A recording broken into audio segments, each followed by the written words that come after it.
Orang-orang yang salih itu, ibadur rahman, hamba Allah yang salih, hamba Allah yang maha pengasih ini adalah ketika dia berjalan di muka bumi ini, dia berjalan dengan tidak angkuh alias rendah hati. Rendah hati kan lawannya angkuh ya Bu ya.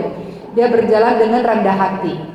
Kalau ada orang jahil yang menyapamu, mengganggumu, mengejekmu, membuat engkau marah, qaulu salama, ucapkan perkataan-perkataan yang penuh dengan keselamatan.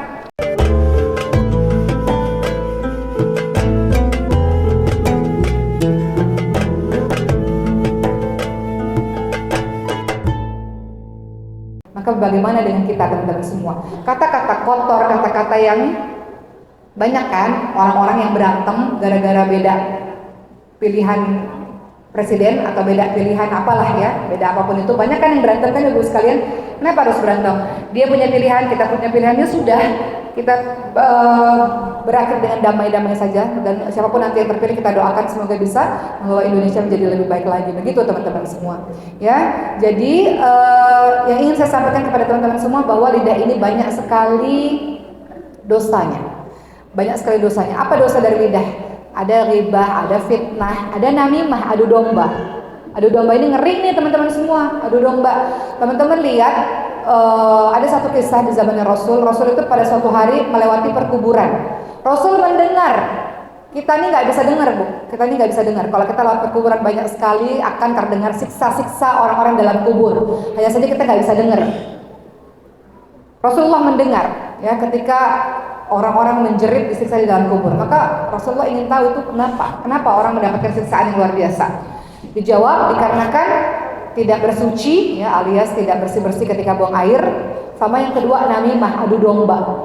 Adu domba ini ngeri teman-teman semua. Sekarang banyak sekali kalau kita lihat netizen ya, misalnya adu domba sini, adu domba sana, atau mungkin kita bagian dari para netizen tapi netizen yang santun insyaallah mudah-mudahan.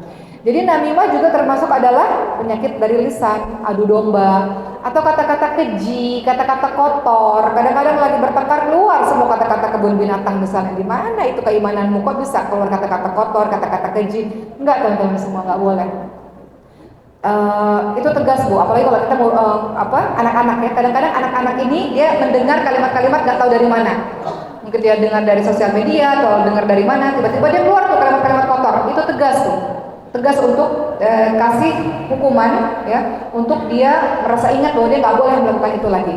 Hukuman itu bukan berarti yang menyakiti ya, tapi membuat dia pada akhirnya teringat. Entahlah pukul sedikit gitu ya, nggak menyakiti, tapi dia kaget gitu untuk dia tidak mengucapkan kalimat-kalimat yang buruk. Karena kalau tidak dimulai dari dini nanti menjadi sebuah kebiasaan, dan itu bukan akhlak dari orang-orang beriman. Kata Rasulullah apa? Man kana yu'minu billahi wal yawmil akhir falyakul khairan aw liyasmut. Barang siapa yang beriman kepada Allah dan hari akhir, hendaklah dia berkata-kata yang baik atau dia diam. Kata-kata yang keluar dari lisan kita itu kata-kata yang baik, kalau nggak bisa diem. Ini berlaku untuk kepada orang tua. Makanya di dalam Quran juga dikatakan dalam surah Al-Isra 23 untuk orang tua, teman-teman sekalian. Apa kata Allah? Fala taqul lahumā uff wa la tanharhumā wa qul lahumā qawlan karīmā. Jangan berkata kepada orang tua kita. Aja nggak boleh, apalagi lebih daripada itu. Jangan bentak-bentak orang tua. Kadang-kadang banyak anak-anak di zaman sekarang mereka mengatakan, bagaimana aku tidak kasar pada orang tuaku karena dulu orang tuaku kasar kepadaku. Aku punya apa sih bahasa-bahasa sekarang tuh ya? Di masa kecilku nggak baik gitu. Karena orang tuaku berkata-kata nggak baik padaku. Aku kan hanya meniru. Masa kecilku itu masa kecil yang membuat aku terluka gitu. Bagaimana berbakti pada orang tuaku karena beliau sendiri yang mengajarkan seperti itu, kata-kata kasar dan sebagainya. Itu dosa orang tua kepada Allah Subhanahu wa taala. Tugas kita adalah, kata Allah, jangan berkata jangan bentak-bentak. Teman-teman semua, orang tua semakin sensitif. Betul nggak Bu? Orang apalagi udah sakit makin sensitif. Orang tua semakin tua makin kayak anak-anak, sifatnya gampang ngambek, gampang marah, gampang tersinggung, betul? Maka teman-teman yang masih muda-muda dan saat-saat ini yang harus memahami keadaan itu. Teman-teman yang masih muda-muda ini yang harus memahami mungkin orang tua kita sakit jadi lebih sensitif. Alhamdulillah. Allahumma sholli wa sallim. Ini hujan ya? Adalah salah satu waktu mustajabnya doa. Jadi salah satu waktu mustajabnya doa adalah ketika hujan. Apalagi berada di rumahnya Allah, lagi mendengarkan ayat-ayat Allah. Ini doa yang sangat mustajab. Nanti ya kalau kita selesai ceramah ini kita berdoa bersama-sama. Begitu teman-teman semua. Jadi jangan sekali-kali kalau nggak tahan pegang aja mulutnya supaya nggak keluar macam-macam. Kalau nggak tahan di sosial media, nggak mau komentar, nggak usah lihat sosial media teman-teman semua. Karena kadang-kadang kita mudah terpancing. Tapi tadi ya, Ibadur Rahman adalah orang-orang yang selalu qaulus salam. Kalimat-kalimatnya baik dan santun. Marah boleh di dalam hati aja tuh, kata-kata kotor, kata-kata keji itu jangan sampai keluar nih di lisan kita. Jadi teman-teman semua, kita lihat ya apa-apa saja dosa-dosa yang dilakukan oleh kita selain namimah, adu domba, ghibah tadi ya, ghibah ya. Kemudian fitnah ya. Berikutnya ada juga dusta, berbohong ya. Berbohong, mengelabui orang, berbohong. Hati-hati teman-teman, kalau sudah berbohong satu kali, pasti teman-teman akan berbohong lagi. Kenapa? Karena teman-teman harus menutupi kebohongan yang pertama, betul nggak? Jadi kalau orang pelupa, jangan bohong, terketahuan ya. Karena kalau orang pelupa kan nggak ingat kemarin bohongnya sampai mana ya ceritanya ya, gitu ya. Jadi apa yang dikatakan oleh Rasulullah SAW, celakalah bagi yang berbicara lantas berdusta hanya karena ingin membuat suatu orang tertawa misalnya. Bahkan lagi bercanda aja nggak boleh bohong teman-teman semua. Bisa kok bercanda tanpa bohong. Bercanda bohong aja nggak boleh sama Rasul. Rasul katakan ketika ketemu sama seorang nenek, engkau tidak bisa masuk surga. Tahu kisah itu? Nenek tersebut menangis. Kenapa ya Rasulullah? Aku kan sudah beribadah kepada Allah, kau tidak bisa masuk surga, kata Rasulullah. Nenek itu sangat sedih. Kemudian Rasul menjelaskan, karena di surga gak ada nenek-nenek. Semua yang masuk surga itu umurnya 30 tahunan, nenek kembali jadi muda. Jadi gak ada nenek-nenek masuk dalam surga karena semuanya umurnya menjadi muda. Itu kan bercanda, tapi bercandanya gak bohong. Betul kan teman-teman semua? Jadi begitu pula dengan kita, termasuk ibu-ibu semua nih yang janji sama anak, nah minggu depan kalau kamu rankingnya bagus atau puasanya penuh, mama beliin apalah sepeda kayak apa, kayak ibu gak ngasih tuh janjinya ibu, itu juga termasuk dusta. Termasuk nih ibu-ibu yang sering ngajarin anaknya, orang datang ke rumah, nak bilang nak mama lagi gak ada di rumah. Sering kan? Itu juga dusta. Termasuk anaknya nangis-nangis, mama nggak boleh pergi, enggak kok perginya sebentar nak, nanti pulang jam 5 sore, pulangnya jam 6 sore,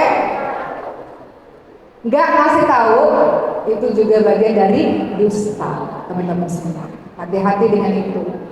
Makanya kalau hal-hal begitu jangan diremehkan teman-teman semua, nanti menjadi bagian dari dusta. Kalau pulang telat, kabarin setidaknya kepada anak-anak kita, sehingga anak-anak kita tahu kita orang yang jujur. Saya mau cerita sedikit kisah saya ibu semua sebelum saya lanjutkan lagi dengan ayat-ayat hadis yang lain tentang tutur kata yang santun ini. Suatu ketika anak saya namanya Khadijah, saya ingat betul kisah ini. Kisah ini ketika beliau usia 4 tahun, sekarang beliau usia 8 tahun dan beliau ingat sekali kisah itu. Kisah itu adalah suatu ketika Khadijah minta dibikinkan roti oleh saya. Dia sudah makan 1 roti, kemudian dia minta roti berikutnya. Saya katakan Khadijah pasti sudah kenyang. Kata Khadijah, enggak, Khadijah lapar. Saya katakan kalau mau buat lagi, berarti Khadijah harus habiskan. Kemudian dia katakan iya. Akhirnya sudah. Akhirnya saya buatkan 1 roti lagi untuk dia. Beberapa detik kemudian dia katakan, rotinya sudah habis. Dan saya tahu rotinya tidak mungkin habis dalam sekian detik. Saya katakan Khadijah, Umar tidak pernah sama sekali berbohong dengan Khadijah. Khadijah tahu itu. Setiap kali mau bicara selalu jujur dengan Khadijah. Setiap kali mau bicara selalu menepati janji dengan Khadijah. Umar nggak mau Khadijah berbohong pada Umar. Di mana roti itu? Dia terdiam. Dia tahu bahwa mamanya ini nggak pernah berbohong. Akhirnya dia katakan, dia tunjuk di tong sampah, tong sampah kamar mandi. Setelah saya lihat memang rotinya dibuang. Kemudian saya bilang, Khadijah, Umar perlu bicara berdua dengan Khadijah. Maka saya nggak bicara di depan kakak-kakak yang lainnya. Biasanya kakak lainnya nanti mengolok-olok, mengejek-ejek dan sebagainya. Jadi kita bicara berdua di kamar. Umar perlu bicara berdua dengan Khadijah. Kemudian saya tanya apa alasannya. Kemudian dia katakan Khadijah kenyang Umar. Terus kemudian saya katakan Umar berterima kasih atas kejujuran Khadijah. Tapi di awal tadi Khadijah berbohong dan Umar sedih dengan itu. Umar nggak pernah bohong sama Khadijah. Kenapa Khadijah berbohong? Umar nggak tahu tapi Allah SWT tahu. Dan percakapan lainnya yang lebih panjang. Dan kemudian saya katakan banyak sekali orang-orang di luar sana yang nggak bisa makan sayang, dan kamu buang-buang makanan. Kemudian saya tunjukkan satu buah video di mana anak-anak di Afrika sana yang kekurangan makanan, dia lihat betapa banyak orang-orang yang nggak punya makanan. Kemudian saya katakan jangan lakukan itu lagi, itu membuat Umar sedih. Kemudian dia berkaca-kaca, Bu. Kemudian saya katakan, kalau Khadijah tahu Khadijah salah, Khadijah harus melakukan apa? Dia katakan, Khadijah minta maaf Umar, dan saya katakan jangan lakukan itu lagi. Kemudian kita saling berpelukan dan saya katakan Umar sayang pada Khadijah, anak Umar adalah anak yang jujur. Kelihatannya itu agak panjang ya, tapi ternyata itu berefek kepada kehidupan bertahun-tahun setelah itu. Karena saat ini Khadijah 8 tahun dan dia mengingat betul tentang peristiwa itu berlangsung. Coba bayangin, kalau kita sendiri banyak bohongnya, dia akan katakan, mama sendiri suka nggak dapatin janji, mama sendiri suka bohong, mama sendiri kalau ngomong nggak jujur, ya kan? Anak-anak kan pintar, ibu sekalian, bener nggak? Maka ingat bahwa anak-anak adalah orang yang paling cepat dan paling pandai meniru. Dia akan meniru apa yang dia lihat dan meniru apa yang dia dengar. Dan mudah-mudahan kita termasuk orang-orang yang bicara jujur. Jadi salah satu dosa lisan adalah dusta. Jangan pikir dusta yang berat-berat. Ternyata banyak dusta juga di dalam rumah teman-teman semua ya, untuk pasangan kita kah atau untuk anak-anak kita kah gitu. Ya. Berikutnya teman-teman semua, termasuk dosa lisan adalah mengingkari janji. Mengingkari janji itu adalah termasuk dosa lisan. Dalam hadis riwayat Muslim dikatakan, di antara tanda-tanda munafik itu ada 3. Jika berbicara dia berdusta, jika berjanji dia tidak menepati, jika diberi amanat dia berkhianat. Saya mau kisahkan satu cerita agak panjang, boleh teman-teman semua? Supaya kita lihat di dalam kisah ini ada ukhuwah Islamiyah, ada menepati janji, ada memaafkan. Kisah ini indah sekali. Saya sering ceritakan kisah ini supaya kita dapat pelajaran.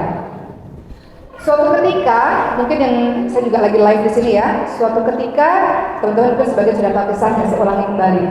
Suatu ketika Amirul Mukminin Umar bin Khattab radhiyallahu anhu lagi duduk-duduk di bawah sebuah pohon di kota Madinah, lagi beristirahat.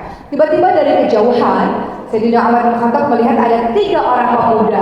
2 pemuda itu mengapit 1 pemuda. Pemuda yang di tengah-tengah itu terlihat sangat lemah, sangat letih, sangat capek, diseret oleh 2 pemuda lainnya. Sampai di hadapan Umar bin Khattab, 2 pemuda tadi mengatakan, "Ya Umar bin Khattab, tegakkan hukuman atas orang ini, karena orang ini telah membunuh ayah kami." Kemudian Umar bin Khattab bangun dari duduknya dan berkata kepada pemuda yang lemah itu, "Terima kasih dikasih lampu supaya tak pada tidur. Makasih Pak." Ya.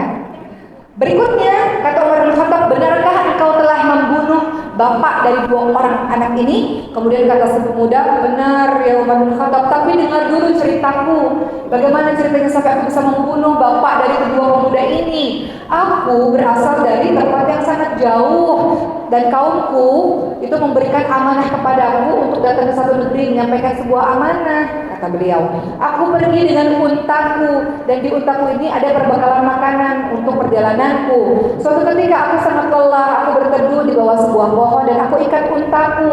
Ternyata talinya lepas, untaku lepas masuk ke kebun milik ayah dari 2 anak pemuda ini. Dan kemudian aku lihat untaku merusak kebun tersebut dan bapak tersebut marah dan membunuh untaku. Aku kemudian khilaf, kalau untaku terbunuh, bagaimana aku bisa melanjutkan perjalanan untuk menunaikan amanah dari kaumku? Maka itulah yang terjadi, aku membunuh bapak tersebut karena kemarahanku."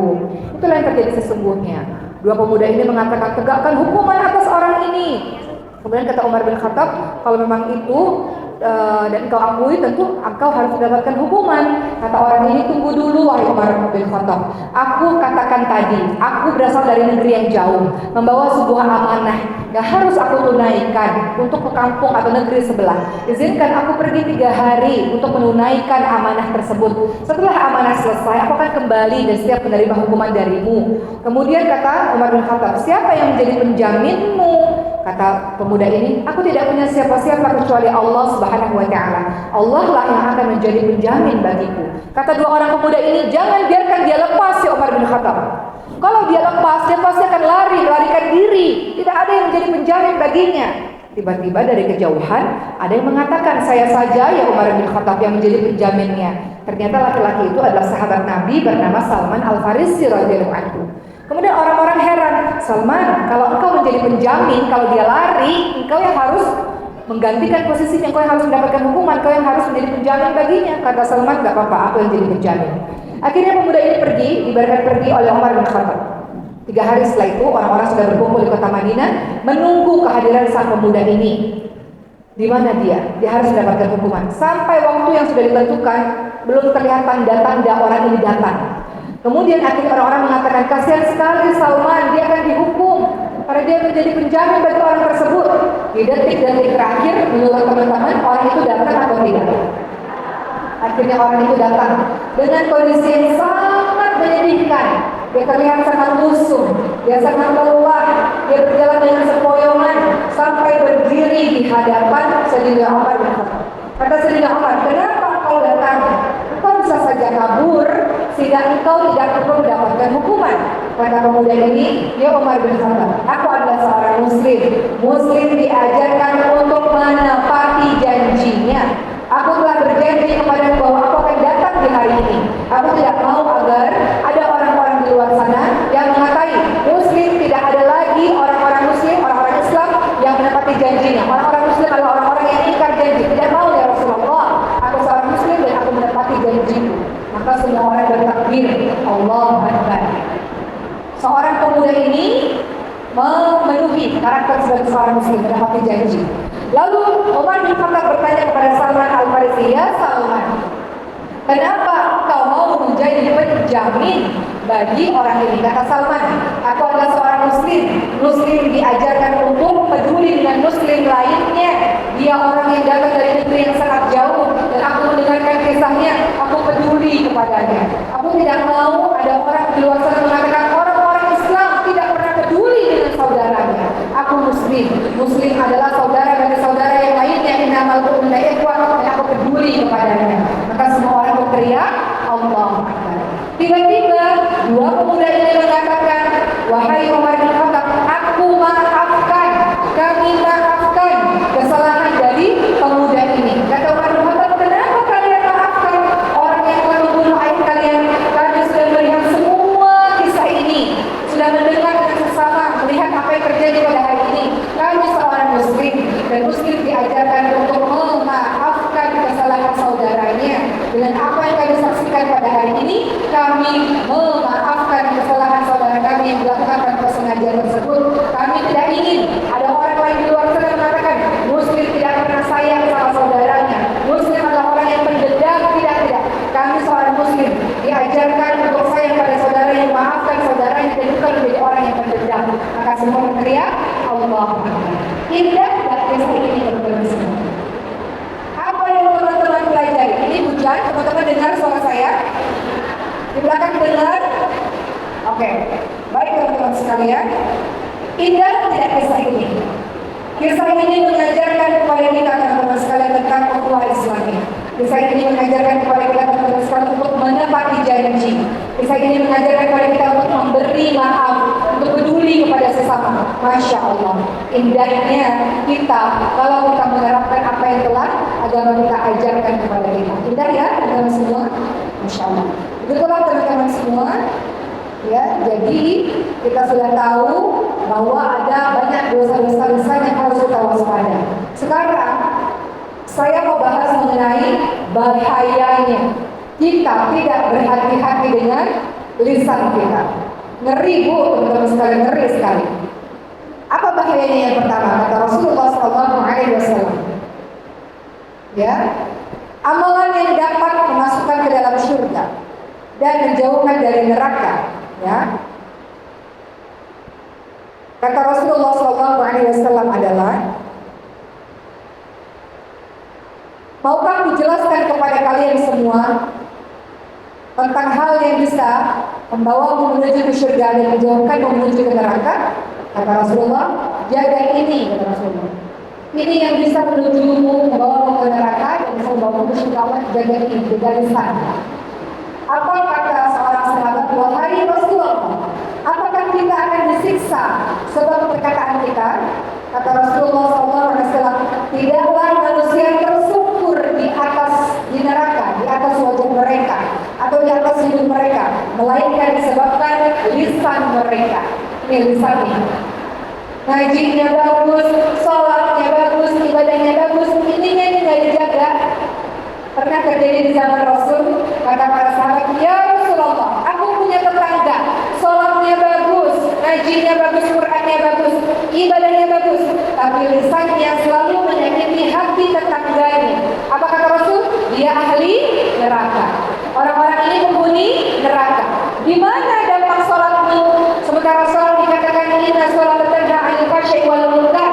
Sholat mencegah perbuatan keji dan munkar. Efek dari orang-orang yang sholat adalah lisan yang baik harusnya.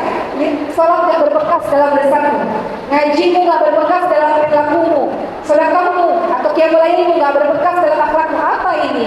Maka Rasulullah SAW mengatakan orang-orang yang ibadahnya bagus tadi, yang katanya ibadahnya bagus tadi, tapi lisannya menyakiti hati saudaranya, dia adalah penghuni neraka. Kemudian teman-teman sekalian, Rasulullah juga ingatkan, sesungguhnya seseorang berbicara dengan suatu kalimat yang dia anggap itu tidaklah mengapa, padahal dia akan dilemparkan ke neraka sejauh 70 tahun perjalanan karenanya. Gak mikir nih, kata-kata dia ternyata menyakiti hati saudaranya, kata-katanya ternyata menyinggung hati saudaranya. Hati-hati teman-teman semua, hati-hati dengan lisan kita. Ya. Dalam hadis yang lain, sesungguhnya ada seorang hamba yang berbicara dengan suatu perkataan yang dia tidak pikirkan apa bahayanya terlebih dahulu, sehingga membuatnya dilempar ke nerakanya Allah dengan jarak yang sangat jauh daripada jarak antara timur dan barat. Jadi, think before talking, think before posting. Jangan merasa paling suci, jangan merasa paling pandai, jangan merasa paling tinggi sehingga kau berhak mengatakan hal-hal yang buruk-buruk kepada saudara. Terakhir dari saya, teman-teman semua, saya mau sampaikan satu kisah yang bagus banget ya. Kemarin saya dapatnya dari guru saya sebagai penutup pada hari ini. Guru saya mengatakan ada satu perilaku yang kita sering lupa.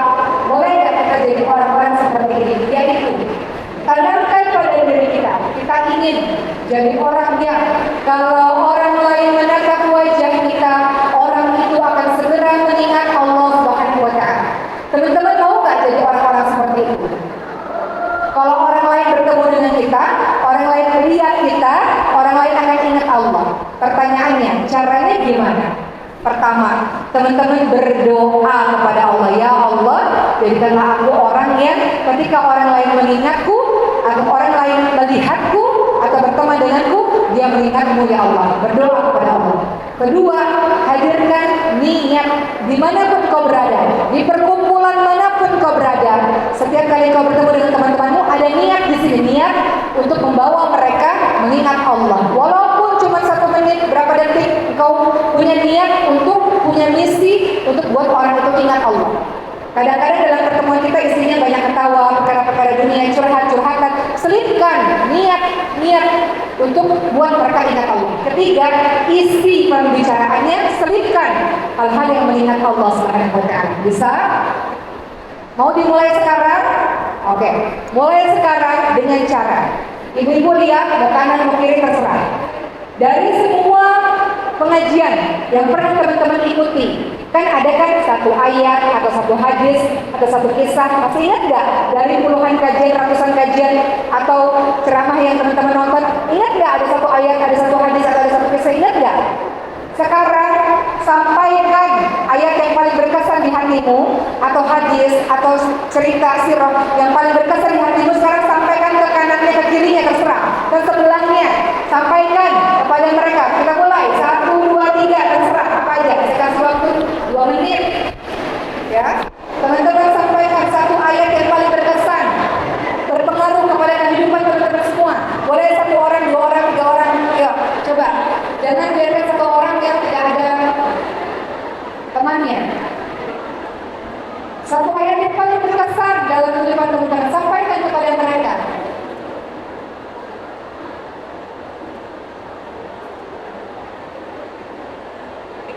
Satu ayat yang berpengaruh kepada kehidupan teman-teman, atau satu hadis yang membawa efek yang besar dalam kehidupan teman-teman.